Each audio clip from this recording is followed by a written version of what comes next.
So, Emma, we played that clip of Donald Trump in Georgia and him reminding all of his supporters that they are all victims. I mean, and he Every wasn't last one of you. You're a victim. You're a victim.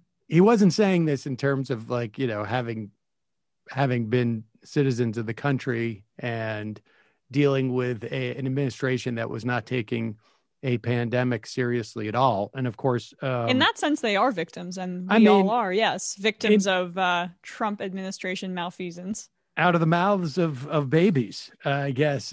Sometimes you hear some truth. And we should say, obviously, the COVID numbers are just devastating. We have hit another record of infections. We have now in California, the governor over the weekend ordered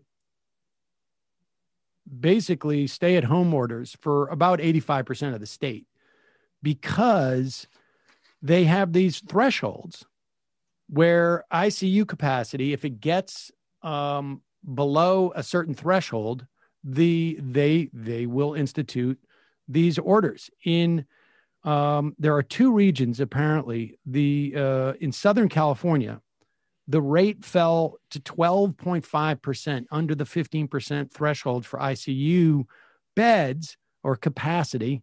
And in the San Joaquin Valley, it dipped to 8.6%.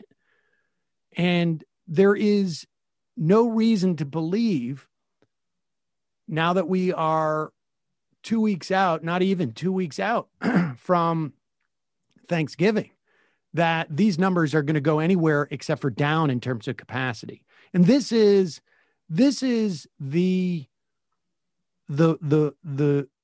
most paramount fear that public health folks have, which is obviously you don't want 280,000 deaths in a pandemic and counting. You don't want over 100,000 people in your hospitals.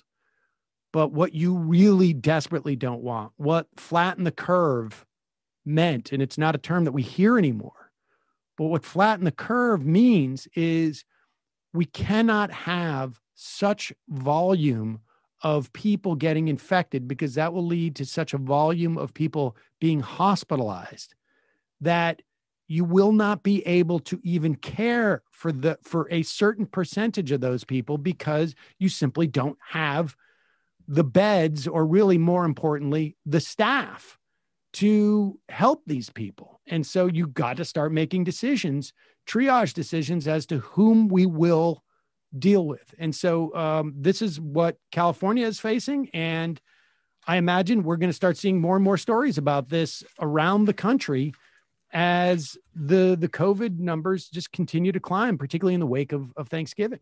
Well, which is why it makes Donald Trump's rally in Georgia as his most visible ally, Rudy Giuliani, test positive for COVID yesterday. That's what makes it even more egregious. We're all numb to the fact that the president of the United States, lame duck as he is, but he's leaving office and he continues to host rallies, massive, unmasked, super spreader events in complete defiance of public health and with complete indifference to the deaths and the strain that it puts on healthcare workers. And so we can become immune to these things, no pun intended, but that is the stark reality of the pathology of Trump and the people surrounding him.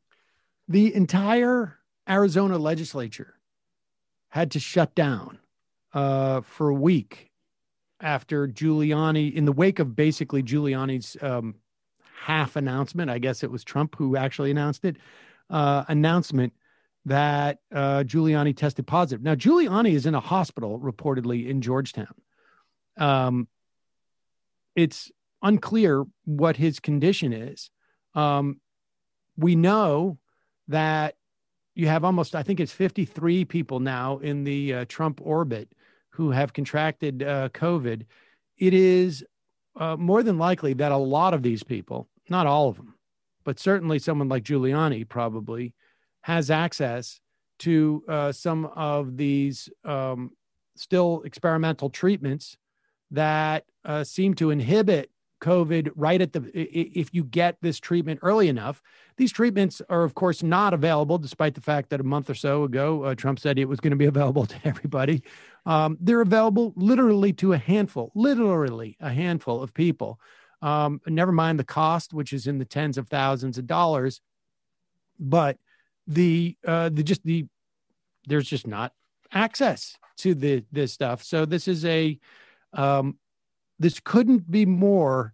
We hear a lot about like the elite and whatnot. Like there's really no better example of who the elite is in this country. If you get a diagnosis of COVID and you're immediately given, and Chris Christie went through this as well, given immediate access to some of the top hospitals in the country and given some of the top experimental drugs for this disease, there couldn't be a better definition of what constitutes the elite, right? Oh, certainly. I mean, but it's all about how elitism feels, right? So we talk about how Trump, is saying all of you are victims, right? That is a feeling. They feel victimized, even though in actuality, when it comes to racism and class dynamics in this country, like a lot of the Republican base, they're not victims per se, but